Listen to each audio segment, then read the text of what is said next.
I am your host, Charlie McGrath, the 30th day of August, Thursday. Welcome to the program. Myself, Charlie McGrath, as I already said once, I don't need to say it again, and Eric Lovely will be taking you through hour number one tonight.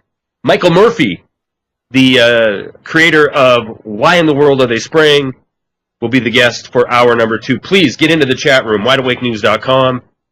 Click on the second tab, that'll take you into chat. You can also watch me do Justin TV there as well, because as of right now, it is up and running, and we are having no issues with it at this point.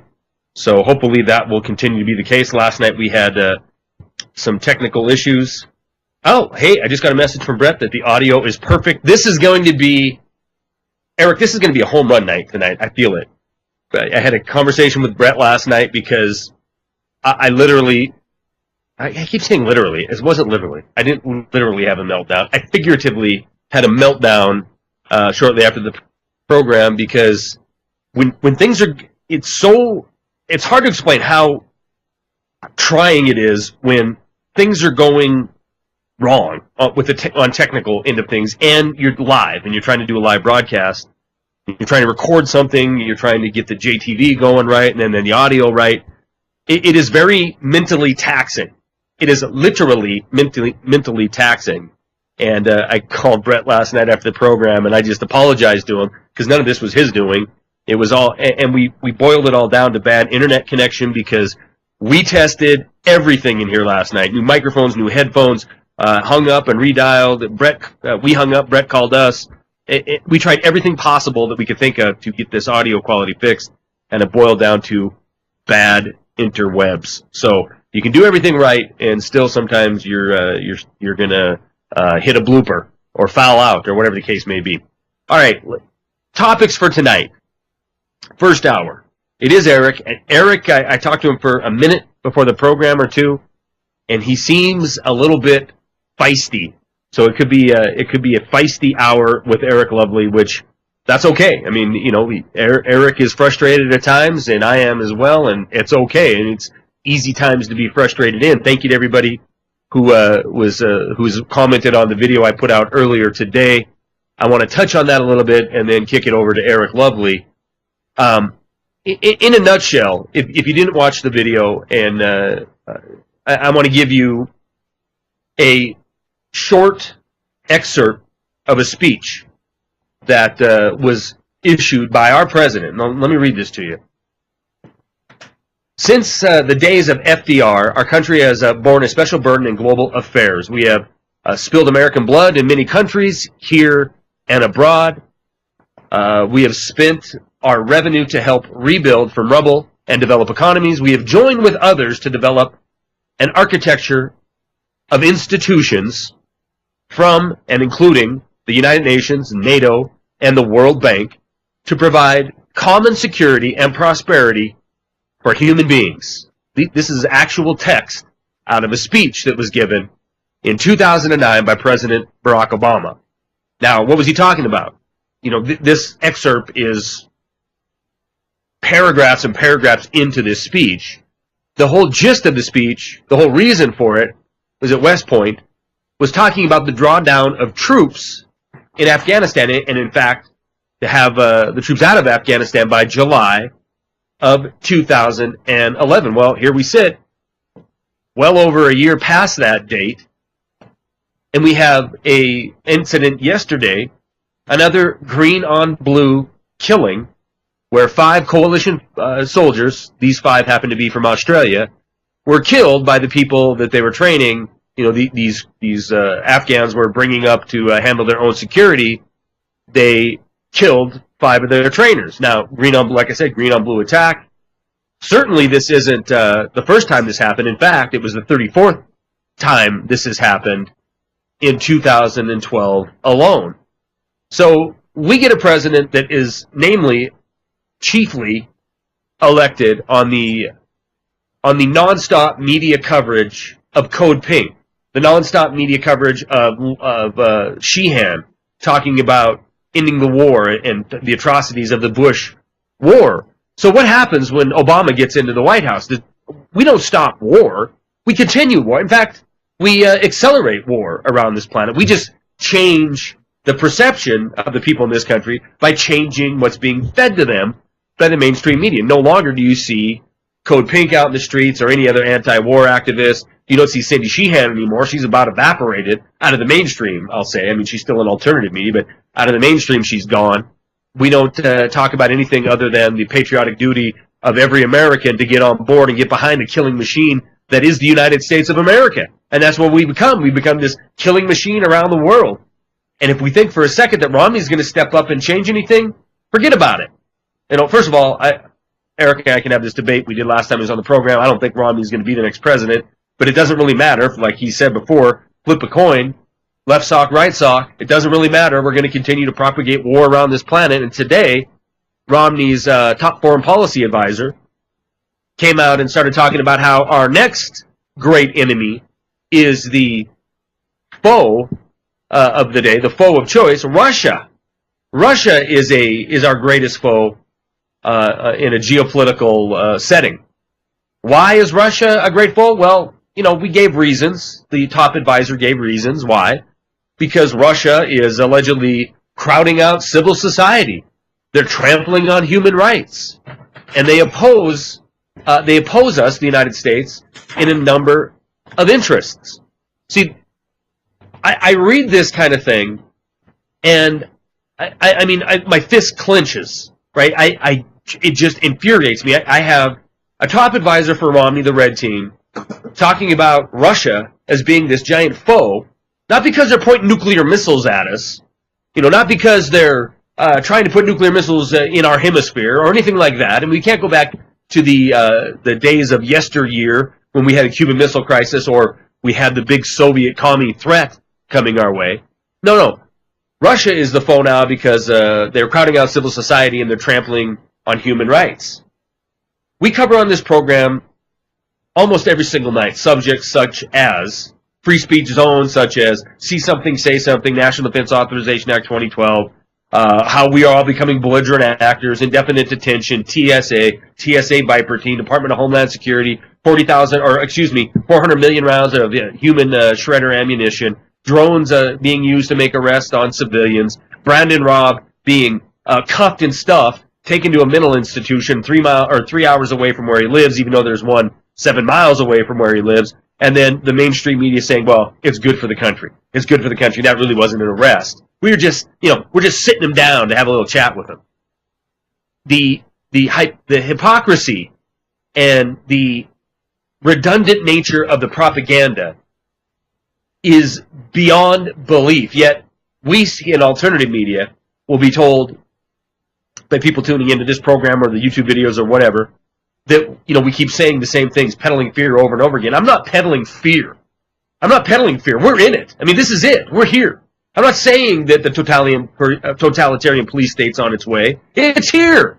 I'm not saying that propaganda is trying to sway the people in this country to go off the cliff together and pretend it's for the glory of the good old red, white, and blue. It is here. It's upon us. It isn't a matter of if this is going to happen. It is here now.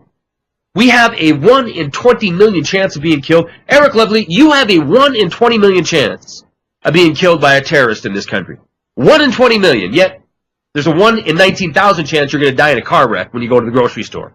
You go outside to chop wood or feed your cows or whatever you do down there in the bunker in the non-disclosed location. You have a 1 in 5.5 million chance of getting hit by a bolt of lightning. And every single person listening to me right now, if there's 300 people listening to me right now, one of you is going to be involved in a foreclosure. Yet we spend endless amounts of money. We spend endless amounts of human capital, or what do they call it? Human resources. This is what the corporate structure wants to call it. We spend our future into oblivion, and we build enemies around the world, day after day, month after month, year after year. Yet when these so-called leaders get together for these conventions, they don't talk about returning to a constitutional republic. They pay a little bit of lip service in a 4-minute video to Ron Paul last night, but they could give a rat's hiney about the Constitution or returning to a constitutional republic. Eric Lovely, I apologize. I burned up that entire first segment. We're going to get back in 3.5 minutes. We're going to get Eric Lovely's take on the rant I just unleashed, and we'll pull some topics out of the chat room as well. Hang tight, guys. 3.5 minutes. We'll be back. Guys, welcome back to Wide Awake News Radio. I'm your host, Charlie McGrath, along with co-host Eric Lovely. And hopefully you're in the chat room. If you're not, go to wideawakenews.com, jump inside the chat. If you want to watch us on Justin TV, I'm getting word from Eric that our audio, from Brett, rather, that our audio on Rinse is great, and I'm getting feedback that Justin TV's audio is working as well. Eric, you heard my long-winded diatribe there at the beginning of the program, and I want you to comment on it, so I'm just going to shut up and give you the floor. Go.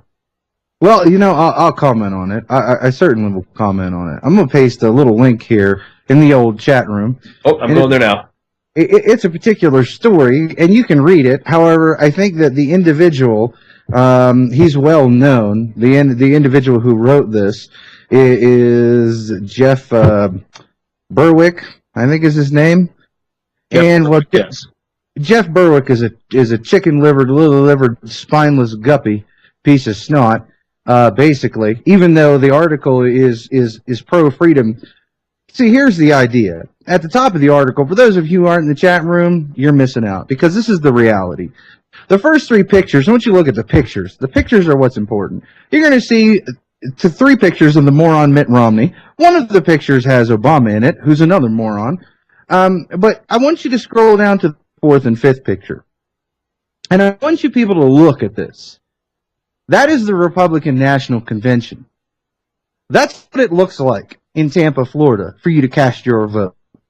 So don't tell me you live in the greatest nation on earth.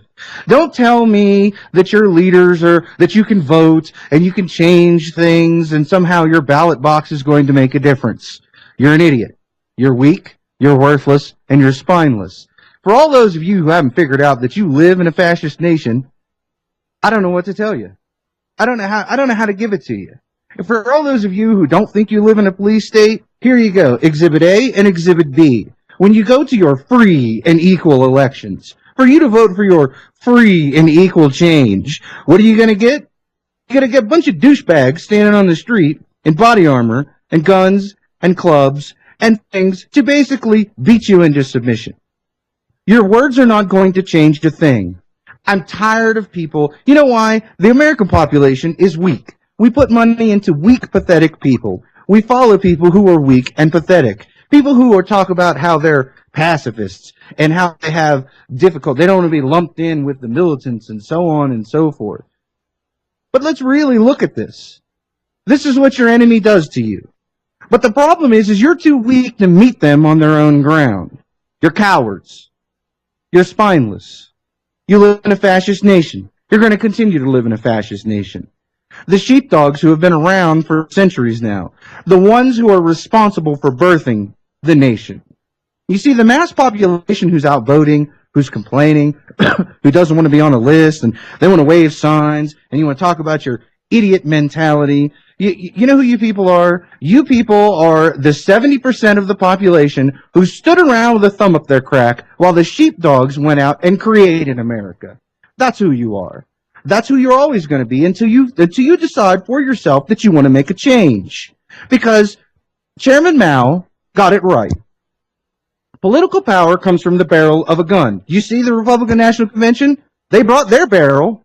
They pointed it right at you. And when they cheated and cheated and cheated and cheated and cheated, you looked over there, they had the gun, you had a wooden stick with a piece of paper on it. Who won that argument? They did. Now, people want to argue with me all the time about speaking my mind, about taking an aggressive stance. That's what this nation is founded upon. A great man once said, you'll get much further with a smile and a gun than a smile all by itself. This is the realization. You cannot ask your masters to free you.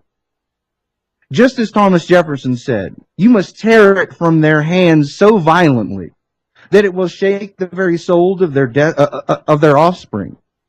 This is the reality. And when you figure that out, maybe you have a little inkling of a shot at changing something. And if you don't like that, and you don't like me, and you don't like how I present it, that's okay. because you're just collateral damage. You have something coming in this nation that is going to eliminate vast quantities of the population. I don't care if you believe it. And if you're still so spineless and so weak that you can't see it coming and you can't prepare for it and you can't band with your fellow man who believe in liberty, well then goodbye. It's brown bagged and toe tagged. That's where you're going to be. It's either going to be them or putting their boot on you. You're going to be in a FEMA camp. You're going to die of starvation. You're going to sit around and turn into some hoodlum or thief or crook because you didn't prepare. The guilt of your starving children will be rest upon your soul. You cannot shake this. This is the reality. This is nothing but some stupid bingo game, and you all are hoping that you're going to have a winning card, and that somehow you can wave this card around, and it's going to change everything. I'm sorry, ladies and gentlemen, you live in the fascist state of the United States. They have plenty of police. They have plenty of a police state to stick their boot in your crack while you hold your stupid wooden sign. And you know what? At this point, when I really have these arguments with people, and I continue to have people tell me that they don't want to be lumped in with people like me, that they don't feel like I feel. Well, you know what? I don't want to hurt anyone either. The problem is, the difference between you and me is the bottom line is that when I realize there is only one course of action, then no matter how much disdain, no matter how much dislike I have for the activities that will take to accomplish the job, I'm willing to put it on the line to get it done. I challenge, just today, being out in the public, I challenge police officers directly. I don't care anymore. We'll be right back to this. Hang tight, guys. 3.5 minutes.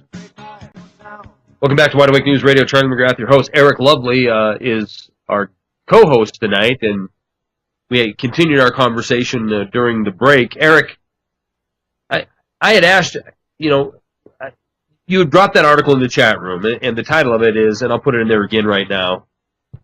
The title of it is, there is no title. The fascist wing of single USSA party not even bothering to pretend anymore. And you started out by saying that the guy was chicken head or whatever. I don't know what you call them, and you were explaining to me what he said overall in this article. So break it down. I mean, I'm looking at these pictures that you had instructed people to go to. I mean, the first ones are absolutely right on the money too. Oppose Obamacare because it should be a states' right. Implement RNC rules, take away states' rights, and then this picture of Romney and Obama together saying, be quiet, people are going to think, or they still believe there's a difference. But the shocking pictures are, as you said during the break, if you saw these guys in a newspaper or in a magazine or on the internet, and you just saw this photo of RoboCops, they're in their BDUs, they're in full battle dress gear, they're in riot, they leg protector, I mean the whole nine. And they're 4 deep in line, ready to, crack skulls. You would think this is third world, fourth world. You would think this was an image out of East Germany in 1980, or you think it's out of the Soviet Union, but it's not. It is a quintessential event that is supposed to be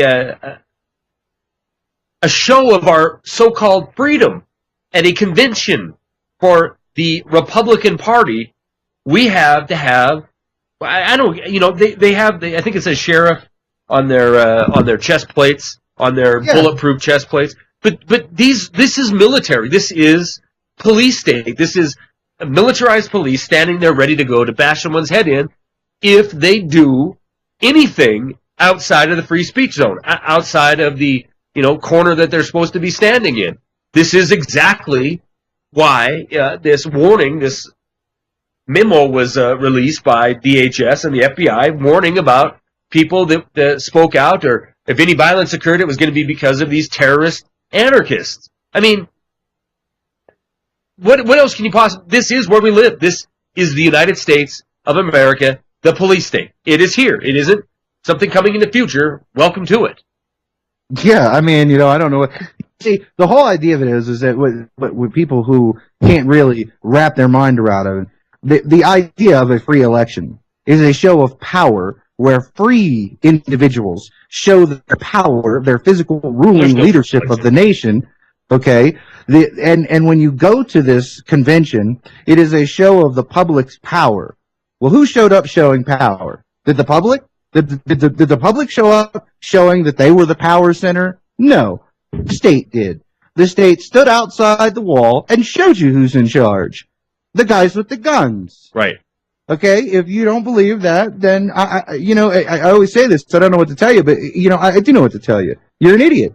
You're brainless. You don't have enough. If brains were gasoline, you don't have enough to power an ant-sized go-kart around the inside of a Cheerio. This is the bottom line. People don't like to hear this stuff. They don't like to hear the way that I represent it, but this is who you are.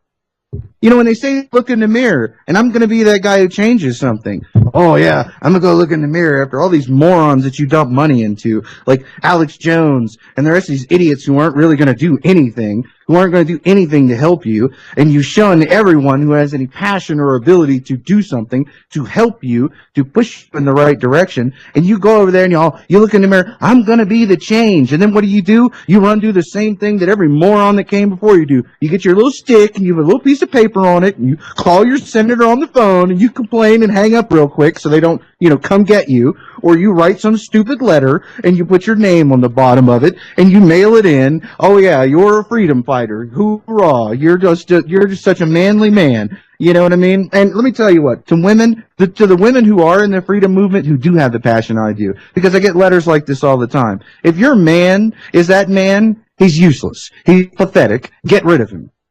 That's the bottom line. I'm sorry. It is time to separate the wheat from the chaff. It is time for the good people, for the righteous people who know and understand what righteous anger is, who understand what righteous indignation means, who truly understand how a real human individual applies it, a free thinking, free mind. It doesn't matter the consequences. You go out there and you do it. Now, this whole illusion that somehow that you're going to change the party. Well, they already figured out the rules for you, okay? So there's no changing it in the future. There's no outsiders coming in to change the party from within.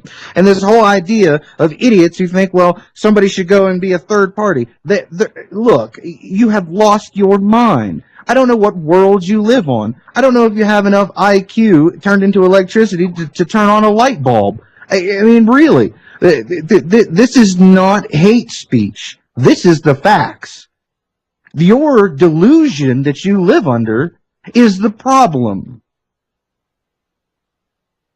All right. I mean, obviously, you are in a place tonight that I haven't seen yet for quite a while. What got you there, Eric? Was it this story? Was just the reality of the takeover of both parties, the changing of the rules of election, the pretense that we are still going to have a free election? I mean, none of this is news. This is actually what it is. See, I correspond with lots of people. Okay, my YouTube presence isn't this big phenomenal thing. Nobody wants to hear what I have to say because they don't like it. It makes them feel uneasy. But I correspond with hundreds of people all the time, back and forth. My emails are so overblown and overloaded. I don't think I'll ever dig myself out of that hole by myself. I'll need a crew of 38 people just to help me. But the reality is, when I correspond with these people, I got them. I got emails right here. I could read you a list of them.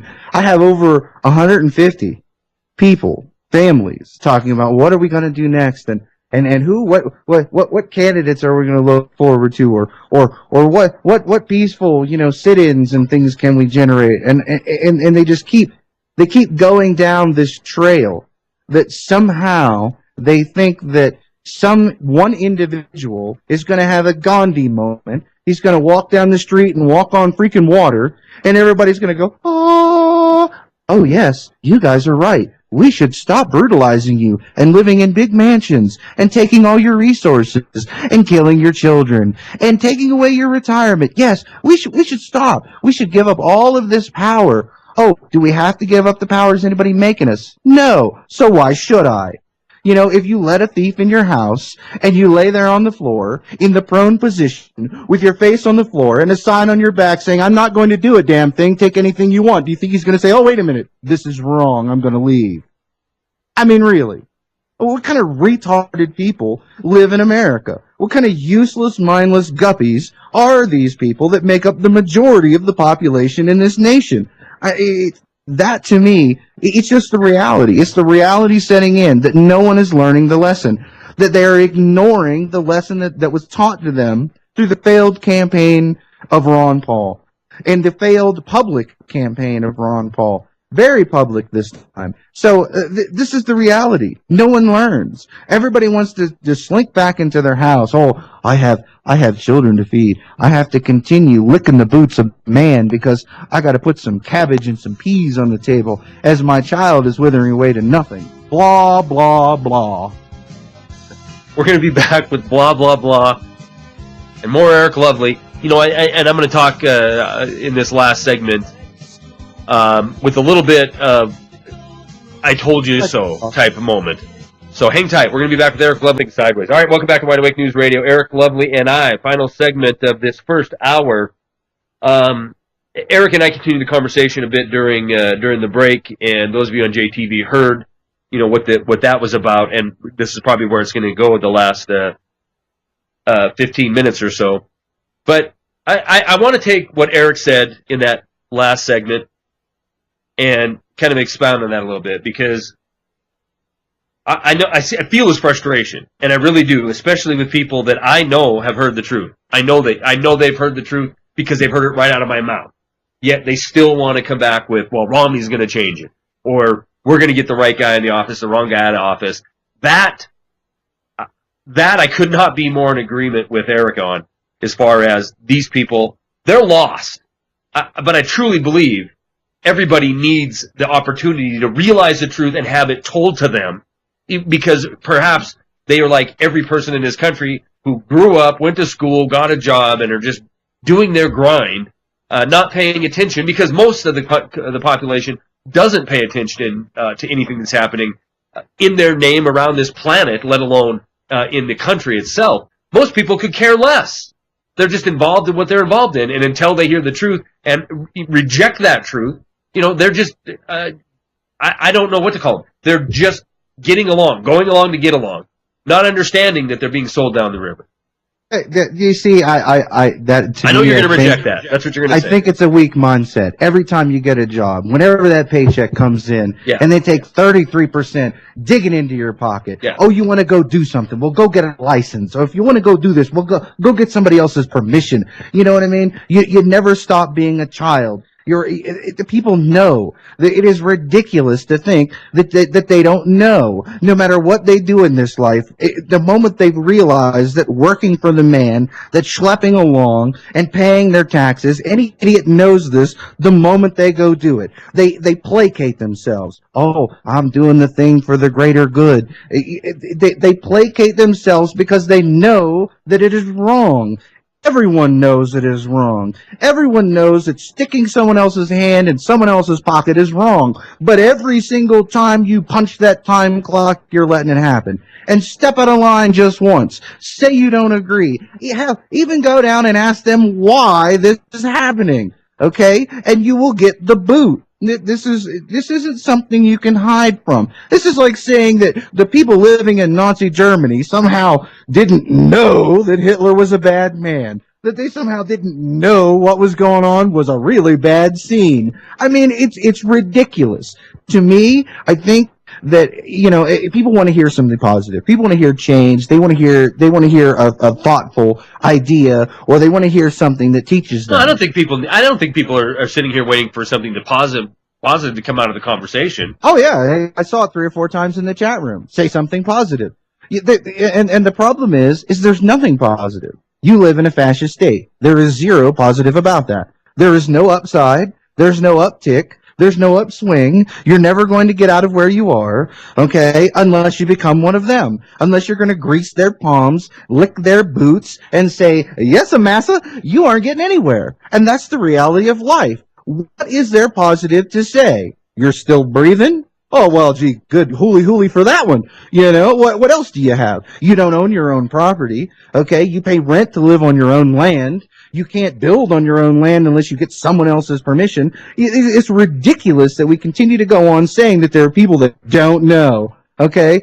Everyone knows. They simply placate themselves. They make compromise. They have they claim to be good people and so on and so forth. And there are people that aren't like this. There are people who are more like me. And those people always rah-rah, they know what I'm saying, they're always on my side, and so on and so forth, and that's okay. But for the rest of the people, you are simply placating yourself. You are simply making excuses. You're passing the buck.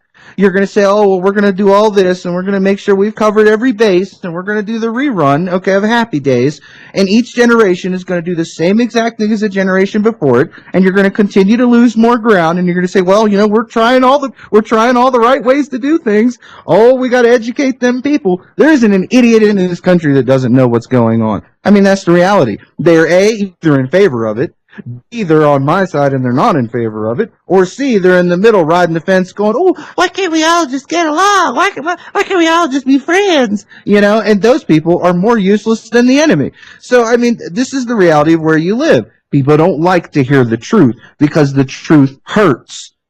And why does the truth hurt? It hurts because you see yourself in it. That's why it hurts.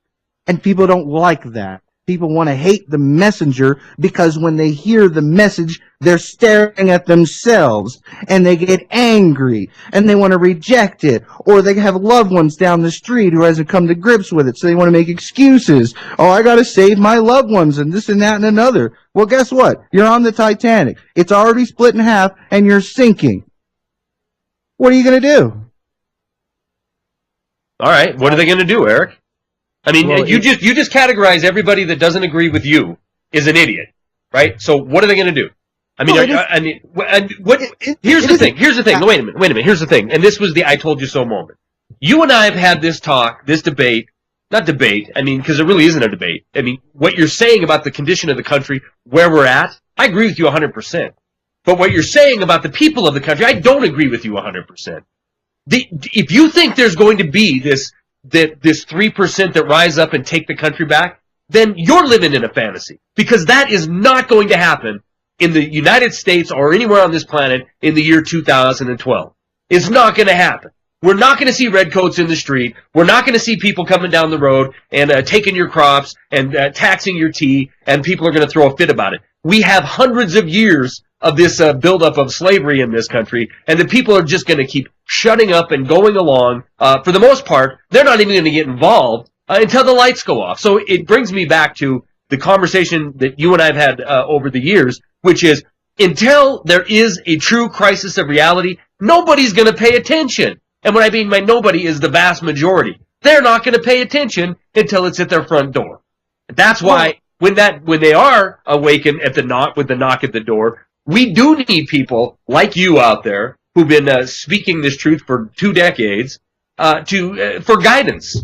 And what you're talking about is martyring yourself for some cause that nobody's paying attention to, even with all this crap going on.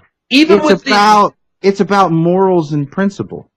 It is not moral for me to hide in my home. It is not of my principal mind. You're not hiding in your home. What are you talking about? You're not hiding in your home.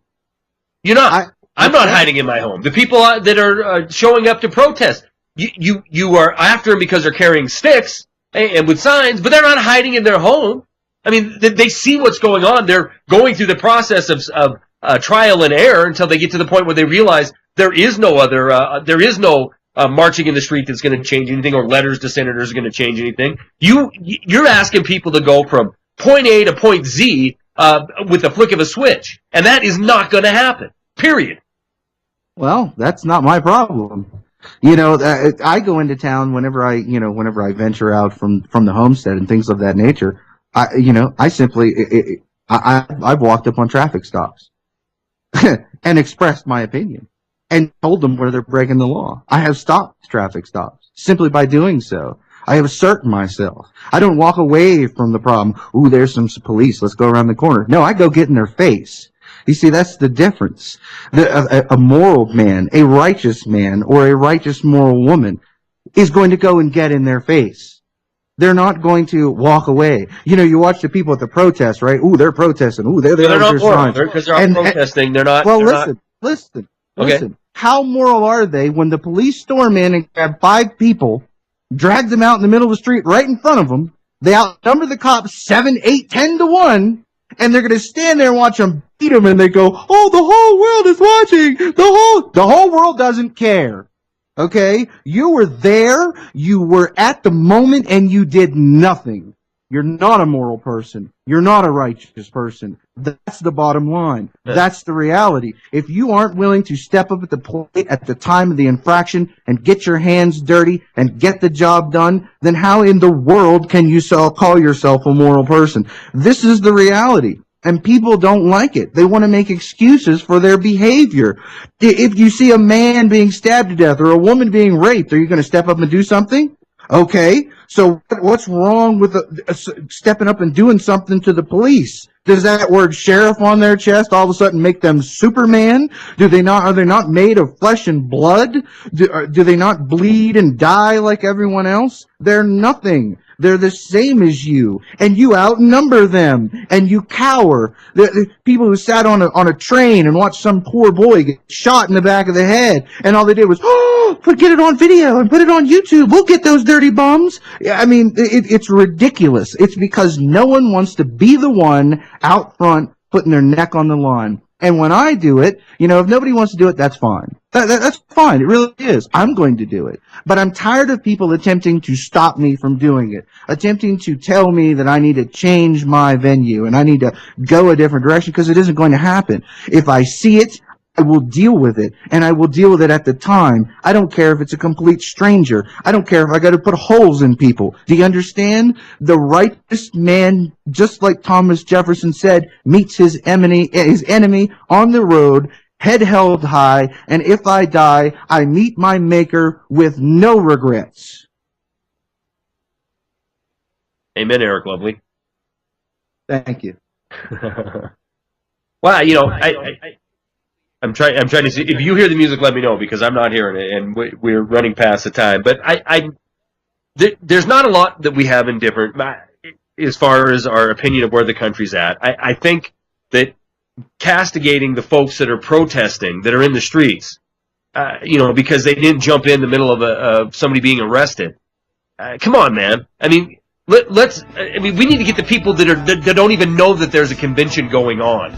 In the first place. These are the ones who are completely ignorant of everything that's going on. These are the ones that need to be woke up. These are the ones that need to be energized. Not going after the folks that are at the very least, Eric, you might not think it's valiant or you might not think it's worthwhile, but at least they're taking interest and they're saying enough is enough. Is that the music? All right, Eric Lovely. I am Charlie McGrath, your host, 30th day of August, Thursday, and I want to thank Eric Lovely for putting it out there. I mean, those of you listening in that first half, he's a passionate man, and he believes in what he's saying, and he's a man of conviction. So thank you very much, Eric Lovely, for coming on and giving us what you feel and what you believe, and holding nothing back. We appreciate that. Michael Murphy is the creator of Why in the World Are They Spraying?, a documentary that I'm sure most of you have heard of by now. And if you're like me, you're in the last couple of years, you've learned about chemtrail spraying. You've heard, countless stories on what it is. You've heard the official tagline that it isn't real, and then you've heard reality step in and find out that, yeah, it absolutely is real. It's not only real, it's something that is being used to profit from greatly. And potentially devastate your health with what they're putting into the atmosphere. So I'm really happy to get him on the program, and I want to thank him for joining us tonight. And if you're listening and not in the chat room, go to wideawakenews.com, jump in the chat. If you have questions on chemtrails, if you have questions on what they're spraying, why they're spraying, put them into the chat. I'll be monitoring this during the program. If you want to call in and ask a question, 877-342-6673. We'll take questions for Michael during the program, and I'll also pull him out of the chat. Michael, thank you very much. Michael Murphy, thank you very much for joining us on the program tonight. Oh, Charlie, thanks for having me on. More importantly, thanks for covering this issue. You know, those of us who have been researching this believe there's been no greater threat and no greater crime against humanity than these programs. So it's absolutely essential that we get the word out. Well, I got a couple of questions right off the bat. I mean, first of all, your website that we should be directing people is whyintheworld.com. Is that correct? That is, yes. Okay. Now, I was there at your site today, and I watched the trailer. And then, I mean, is the entire movie available there, or is? I mean, let me just be frank. I found it on YouTube, the entire thing. Is that bootlegged? Is it supposed to be on there? It's not bootlegged. I always put my work available for free, so Okay. it is available to the world. But we do encourage people. It's also for sale, so those who purchase the DVD, we encourage people to make copies and hand out for free. And once you see the film, what it does, it supports my work, and we're planning on continuing making more DVDs, making more films. But obviously, we need funding for that, so it's kind of a donation. But you get a DVD, and you help save the world. Well, no doubt about it, and I understand that your entire project was out of pocket. I mean, it was all private donations, and you're not getting funding from anybody. Certainly, everybody you talk about in the video, and from what I've read, who you're exposing, certainly there's a vested interest in this not getting out. Correct? Oh, God, that's absolutely correct. And when I first heard about the chemtrail issue, I knew something was wrong, but really digging into it, God, I mean, this is so damaging not only to human health and the environment, but what we looked at in Why in the World, they sprayed was one of many agendas associated with these programs. There are a lot of objectives that can be achieved by putting aerosols and different things into the atmosphere. But weather control looks like it's the #1 application, and controlling the weather is a very effective way to consolidate an enormous amount of both monetary and political power into the hands of a few. But just, the first film, we really broke the ice on the issue. It was considered to be the most credible film, and it started at a geoengineering conference in San Diego, and we were the first and the last people to film geoengineers talking about their programs. So it was very interesting what we found out. Right, and that's even in your trailer where you have these geoengineers up there talking about weather modification. But weather modification certainly isn't a new thing, is it? Weather modification has been going on for literally over 100 years. People found out in the 1800s that you can manipulate the weather by putting different aerosols into the atmosphere. But if we go back to just what geoengineers are saying, geoengineers are proposing spraying 10 to 20 million tons of toxic aluminum oxide into our atmosphere for what they say is the stated goal of mitigating global warming. Aluminum is very reflective, so the theory there, how they're selling this to the public, is that spraying this into our sky from airplanes will create a sort of a reflective shield, reflecting sunlight back into space, and thus cool the planet. Since we released the first film, we found a number of studies that indicate, yes, putting those aerosols, those reflectors into the sky temporarily will cool regions. So you'll notice if on a day when it's hot and then you see the airplanes come up, they start spraying back and forth, creating that canopy over a region. It will drop about 6 to 7 degrees. However, those aerosols act as a blanket at night and trap heat, so it actually exacerbates global warming, and this is indicated by NASA studies and a number of university studies. So the question really is, what are true objectives about this? And this has nothing, again, to do with helping and saving humanity. It, again, has to do with money and power. Yeah, no doubt about it. And typically, I cover a lot of political events and geopolitical events as well as economic on the program. And when I first heard about chemtrails and this altering the climate, geoengineering, my first question always is what's the bottom line? Who's making money off of this? And there certainly is a group that the Mercantile Exchange in Chicago, they can bet on the weather and make a fortune if they're in the know. If they can look at statistical data for a region, but know it's going to be modified and beat that bet, they stand to make millions, if not billions, on the suffering of humanity. Right, and we'll go into depth on that. But if we look at the ecological implications and what people are finding around the world are the primary ingredients in geoengineering programs. So since the first film, people started around the world taking rain tests, and rain tests are a very good indicator of atmospheric contamination. What they're finding is enormous amounts, just very toxic levels of aluminum, barium, and strontium. These metals match a number of geoengineering patterns. They match what geoengineers state they want to spray, but deny that they're spraying. And what we see in the sky on a regular basis are these long trails. They do not dissipate. They actually spray out and spread out and create an artificial cloud cover blocking sun. And now we have this issue called global dimming. If you Google global dimming, you'll find that the Earth now is receiving 20% less sunlight than it was just a couple decades ago. And that's also a stated goal of geoengineering, but they're claiming that these programs have not been implemented. We're finding this metal all over. And what it's doing to ecology, it's destroying our soils.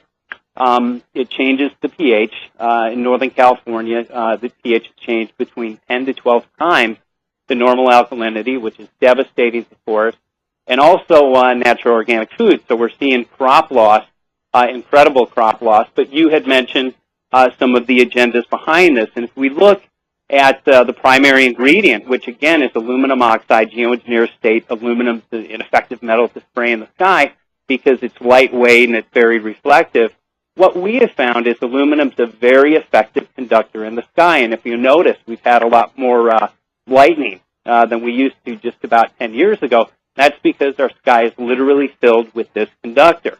And what they have the ability to do, and what we noticed, we interviewed Scott Stevens, who's a weatherman, or was a weatherman for 20 years. Hold on a second, like Michael, hold on a second. We're going to take our first break of this last hour, and we'll pick up with Scott Stevens on the backside of this break. Fascinating information coming up tonight.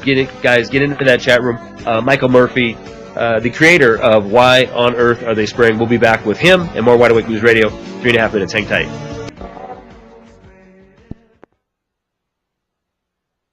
Welcome back to Wide Awake News Radio. I am Charlie McGrath, your host. We continue the conversation with Michael Murphy, creator of Why in the World Are They Spraying? You were telling us about information you'd received from a weatherman, meteorologist. Yeah, we interviewed Scott Stevens, and he was a weatherman for over 20 years, and started talking to him, and I actually went out to interview him, and that's what really started the whole project. What we had begun noticing, and many people noticed, about 24 to 48 hours ahead of a storm, you'll get the thick trailing airplanes back and forth, and those are the days where you can't see the sun from the aerosols in the sky. Many people complain of burning eyes, irritability, dry mouth, nausea, headache, those types of symptoms. But anyways, what we found out was a couple of things. We know aluminum's the primary ingredient in geoengineering programs, and it's also a very effective conductor in the sky. So by putting a canopy in certain regions, they have the ability through either the HARP system, which we interviewed Dr. Nick Begich, or other technologies to literally heat up that canopy. It's real similar to microwave technology, perhaps putting a cup of coffee into your microwave. That energy will vibrate the molecules in the glass and it will heat up. Well, they can do the same thing with our atmosphere. And when they heat that canopy up, it actually lifts. And when it lifts, it creates a low-pressure vacuum, and it enables these corporations to literally steer storms into certain regions or, in the case of this summer, out of certain regions. So it's very basic technology. And I went to an aerosol research conference right before we interviewed Scott Stevens, learned a couple of things about aerosols. Aerosols do affect our weather, and they affect the way that clouds form. So adding aerosols into our atmosphere, the the fine metal particulate act as cloud condensation nuclei.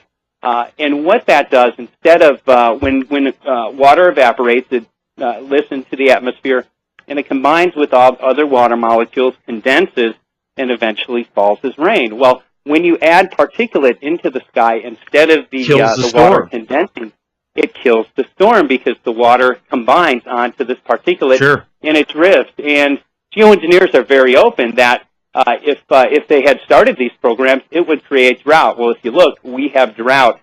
If you look at the global drought monitor, they're not worried. They're not worried about the storm surge in Louisiana running up the Mississippi because of the drought that the breadbasket's experiencing right now. So I mean, the proof is there. I mean, if they're engineering these things and they're making money on this, betting that there will be drought, I mean, the proof is there. The proof is there. The technology is there. And it actually, they really perfected it in the Vietnam War. They used it in Project Popeye, where they actually flooded out the Ho Chi Minh Trail. So, and why in the world are they spraying? We looked at the military applications. The militaries have been interested in this type of technology because it can create an advantage in the battlefield. So if you could create weather conditions that adversely affect your enemy, you can actually win the war without shooting a bullet. Or if you can create drought conditions and starve out a country, like Iran's president now is stating that Western countries are using this technology to create drought. But you had mentioned the stock market, and this summer's the technology we discussed is absolutely being deployed this summer. And many people in California, typically we get trails about 5 days a week, and they haven't been trailing too much over Los Angeles. So people started calling me, and they were sending me emails saying, "I think they stopped the programs. We can stop our work." And I was like, "Thank God, yeah, we won the battle. Let's go and party for a while." But what we did, we looked on the satellite, and all summer and for the past several months, the entire Pacific is literally there's a canopy of aerosol over it. And what it does, again, when sunlight hits the Pacific, the water will evaporate, condense, turn into a cloud, and eventually fall as rain. Well, they're preventing, that sunlight from hitting the water, and then when it does, obviously, again, those particulates act as cloud condensation nuclei, and it drifts. And that's one of the reasons we're having drought conditions in California, but then eventually that rain has to fall, and it falls big time. Like this summer, they're having floods in Europe, but typically we'll get more floods in the Midwest and the East Coast. But this summer, again, they're preventing that evaporation from occurring. And I was in Chicago, and they're having, as you know, a tremendous drought there. And when storms were in the forecast, we would see these big, beautiful cumulus thunderheads developing, and then boom, right over the storms would be the planes, and they'd be spraying aerosols, and they would kill the storm. The clouds would literally collapse, and the moisture would drift. So this is without a doubt an engineered drought that we're having.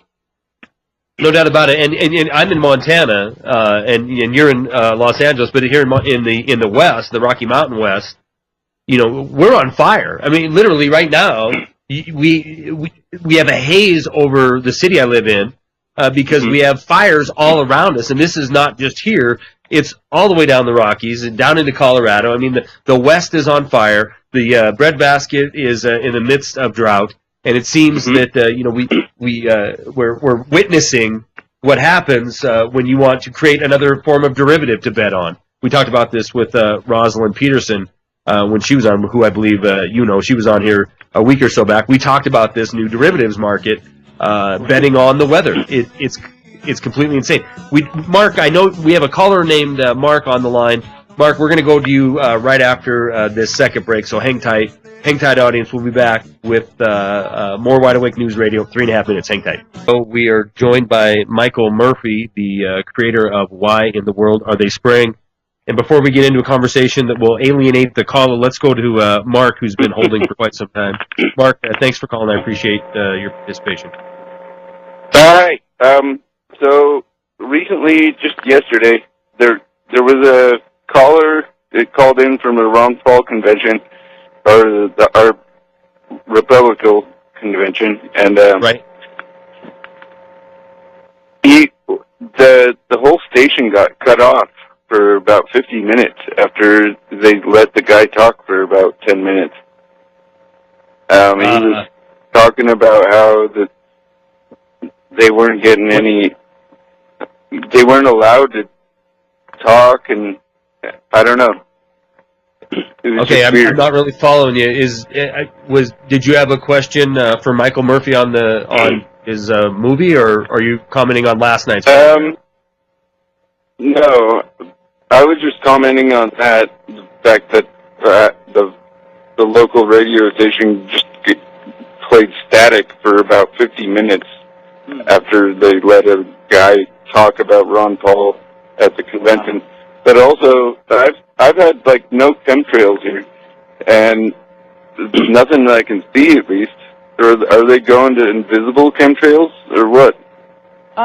They haven't, but like we were saying, now they're spraying over the Pacific Ocean, and what that does, it prevents the normal evaporation from occurring, and thus leading to drought. So there's no question about it. If you look on satellite, I've checked this out with meteorologists, including Scott Stevens.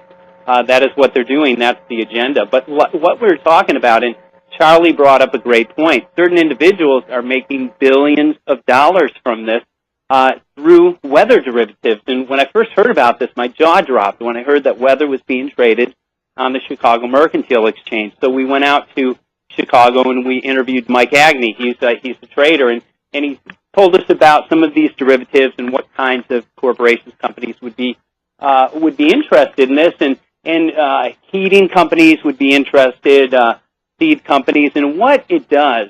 These derivatives offset risk due to adverse weather. So he used an example which kind of touched me. It was an example of a seed company having $5 million worth of crop in the Midwest, but through the use of these derivatives, insuring it for $10 million. And he stated if there is a drought, there's a financial incentive. They actually make more money if the crop fails. So all commodities are driven by the ability to predict weather. So I'm not saying everybody involved with weather derivatives is involved with insider trading, but essentially people think that our weather is unpredictable in the long term, and that is the furthest thing from the truth. The chemtrail geoengineering programs, no question about it, are weather control, and there are certain individuals who are very well aware of the weather agenda. So through the use of these derivatives, again, and the failure of our crops, corn prices are doubling this summer. The people who invested in corn are, again, making billions of dollars. So this is... Well, and then there's a whole other... there's a whole other... And Mark, thank you for the call. I appreciate it.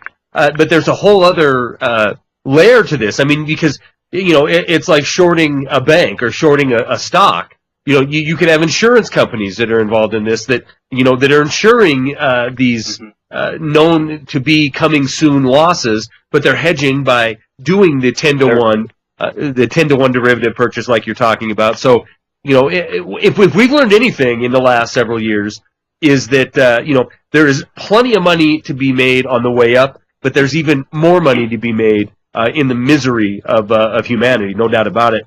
I do have some questions for you that are from the chat room, but I have a few of my own because, pretend you're listening to this program tonight, you're listening on Rinse Radio, and you have no clue about chemtrails. There's a few questions I have. They're just real beginner stuff here. First of all, we're talking about aluminum oxide being sprayed in the atmosphere, grid pattern.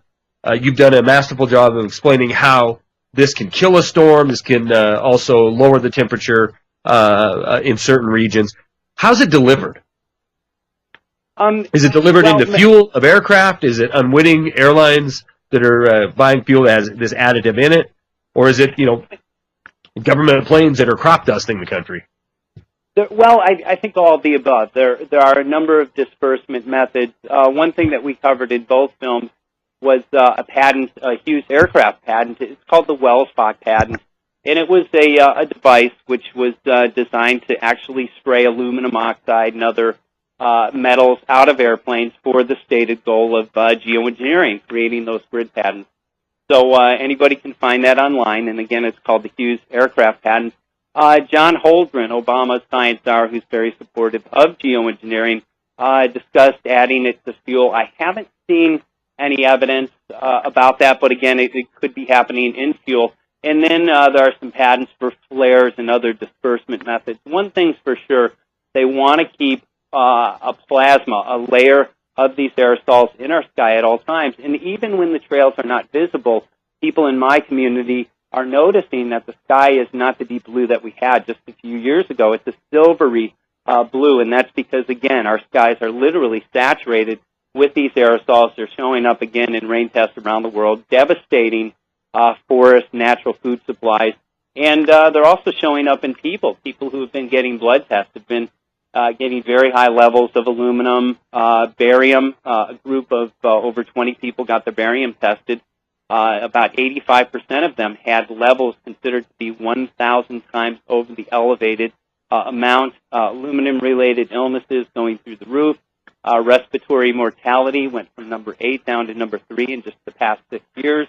Wow. We have barium-related illnesses. Barium depletes our immune system, increases blood pressure. So it's unquantifiable in terms of human health implications, but the ecological implications are what are really concerning to us. And we interviewed several farmers in the farm crop loss due to other things other than droughts is just devastating as well. And I could talk about that if you'd like.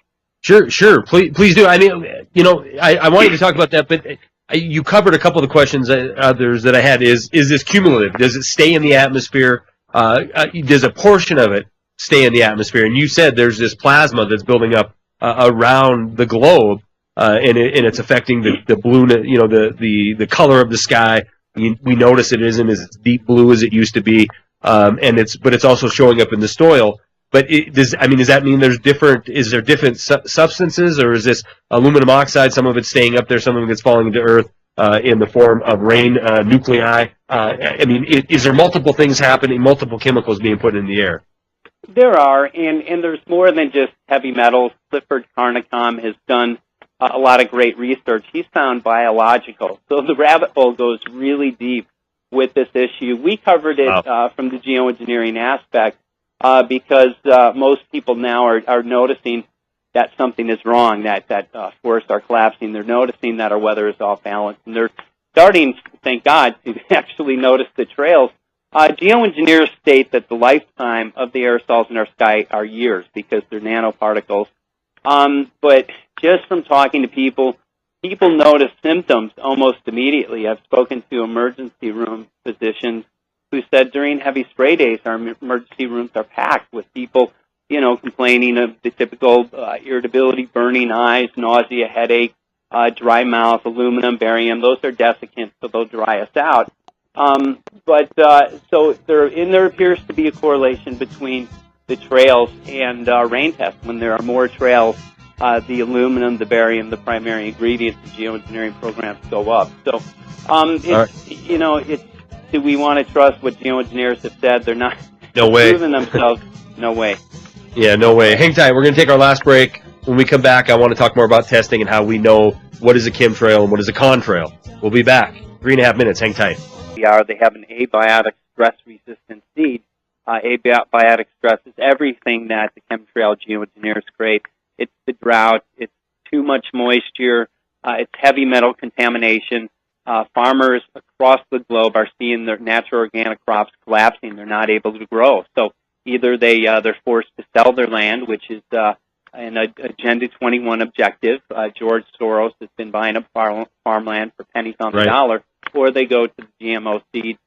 And fungal overgrowth as well. Geoengineering programs block our sunlight, so we have an overgrowth of fungus, and that's destroying our crops as well. EPA estimated by 2030 we'll have a 50% more increase of crop loss due to abiotic stress. So yay Monsanto to the rescue, being very facetious there. Yeah, no doubt about it. I mean, create the crisis, and then of course offer up the solution. I want to ask you a question that came out of the chat. This was from Ohio Prepper. talking about the exposure as far as your physical health, your exposure to these, I'm assuming he means aluminum oxide, but or perhaps anything else that might be put into the atmosphere. Is a dose of this, if you notice a heavy spray day, do you stay inside because one dose is enough to get you ill, or is this a matter of it needs to build up in your system to make you sick? And is there anything you can do to stay away from the effects that are being done? Yes to all three. There are acute symptoms. People notice flu-like symptoms sometimes on heavy spray days. During heavy spray days, I stay indoors. I love to exercise. I love to go outside, but I do stay indoors during those days for that reason. But heavy metals accumulate in the body. Dr. Bourne, who is an aluminum toxicity physician, deals with that specifically. Explained to us aluminum builds up in the body, so it's not easily flushed out. As a result, essentially, it clogs up natural systems and will create an overall weakening of our immune system, which leads to a number of other health implications. Of course, it leads to Alzheimer's, other neurological illnesses, which we've seen a great increase of in the past 10 to 15 years. We've seen a great increase even in the number of people that are younger getting these kind of symptoms is on the increase as well. People in their 40s, now there are documented cases of dementia and Alzheimer's of people in their 40s. So yeah, this is real stuff, but there are measures that we can take. Stay inside during heavy spray days, but these are nanoparticles. Normally our body has natural defenses. We have a blood-brain barrier which is supposed to protect us from these particles, but they're so small they pass right through. So a natural organic diet is really suggested. Bentonite, chlorella, other foods that are chelating, and I usually encourage people to speak with a naturopathic physician to give them some guidance, get them on a right diet. But again, it's real important to strengthen your immune system, stay away from the processed foods, from the sugars, diet sodas, those types of things. Another question that came in was pyrethrum, open spraying of pyrethrum. I think I'm saying this right. Do you know anything about it, and is it a concern? I have not seen any connection to the geoengineering with that. However, there could be a connection that I'm not aware of, so we're still learning a lot every day. Now, whoever wrote that in gave me some homework, so hopefully I'll have that answer next time. And I think it's spelled Pyrethum, if I wrote that down correctly. Okay. But okay. Question: how do I know if I look up in the sky? Because this is two questions. Because we're going to run out of time. I want to give them both to you now, and then I'll give the rest of the time to answer them. A is, you had mentioned you had Scott Stevens. He's a meteorologist or weatherman at least. Is there a growing number of whistleblower meteorologists or people in the profession, in the forecasting profession, or those that are actually loading this stuff onto these planes? Are there more whistleblowers coming forward, more professionals like meteorologists coming forward? And B, the next question would be: is it always at 30,000 feet? Is it layered? Is it specifically staggered? And how can I tell the difference between what is a contrail, the exhaust off of a jet engine, and a persistent chemtrail?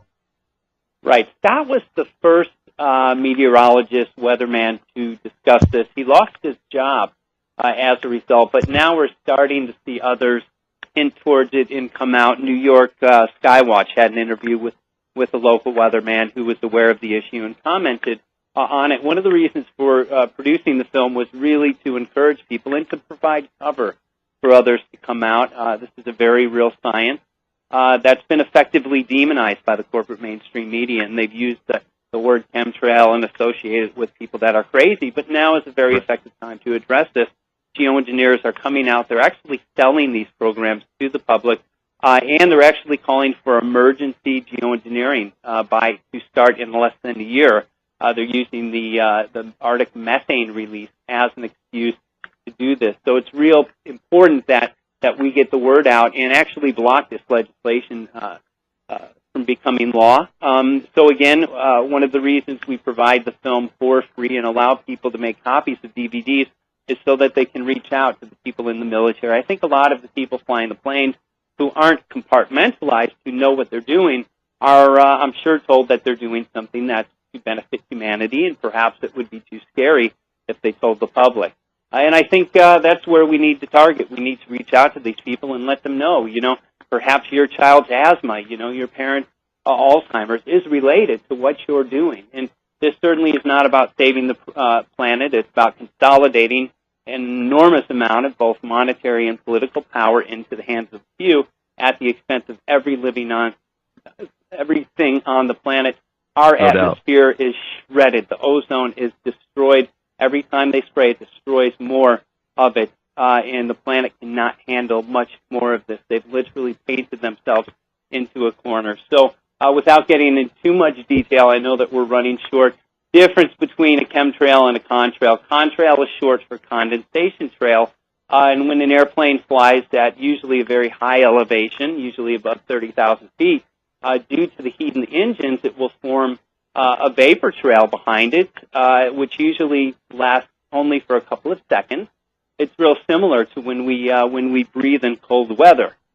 Never do you see somebody walking down the street and you see a trail 4 or 5 blocks behind them. It just doesn't happen because the vapor dissipates very quickly. But aerosol trails, chemtrails, trails from stratospheric aerosol geoengineering programs are literally aerosols, and they're meant to literally stay in the atmosphere, block out the sun, and literally seed clouds or create artificial clouds, as stated in the patents. Those are the long trails. They do not dissipate. They actually spread out in the exact way that's stated by geoengineers' goals. So that's usually how you can tell the difference. But we really focus on the testing, on the fallout from these programs. We're finding the chemtrail geoengineering footprint of aluminum, barium, and strontium everywhere around the world. Just for my own curiosity, do you know if it's is it something that has to occur at the right altitude in order to get the right dispersion and to stay in this atmosphere long enough? I mean, or are there multiple layers? I mean, do they spray at 20,000 feet to get one effect and 30,000 to get another, or is that been studied at all? Well, it has in a sense. We've spoken to Scott Stevens and Dr. Nick Baggage, and they do spray at different altitudes. Some days you see them very low. Other days they're literally seeding the lower clouds. When I was in Chicago and when they were breaking up storms, you could see at very low levels. So, it depends. And there are a lot of questions that still remain to be answered, and we're looking into that, and perhaps someday we'll have those questions. We do know aerosols are required to be in our sky for these people to modify and control our weather. It's absolutely an essential component. No doubt about it. I mean, this is their own stated goal, and you're right. It's like anything else that eventually harms us, or not even eventually. We're sold daily that this bank bailout is for the good of the country. This more debt increase is good for the country, and we are being sold big time on this geoengineering to save the planet because we're heading into this, global warming. And it's not about saving the planet. It's about power and money. Yeah, absolutely, no doubt about it. And it's about controlling the population, and it's about controlling the destiny of your future. All right, Michael Murphy, whyoneartharetheyspraying.com is his website. Please visit it, help him out, purchase the DVD. I'm assuming you have a way to donate there if they've already purchased the DVD. Support his work because it's important work. And Michael, welcome back, you're welcome back onto the program anytime to keep educating us on why on earth are they spraying. Michael Murphy, thank you very much. Why in the world? Charlie, thank you so much again. Why in the world are they spraying? God bless you, and love to come back on. Thanks again. All right, man. You bet. Thank you. Michael Murphy. All right, guys, enjoy Jeff Rintz because he is coming up next tomorrow.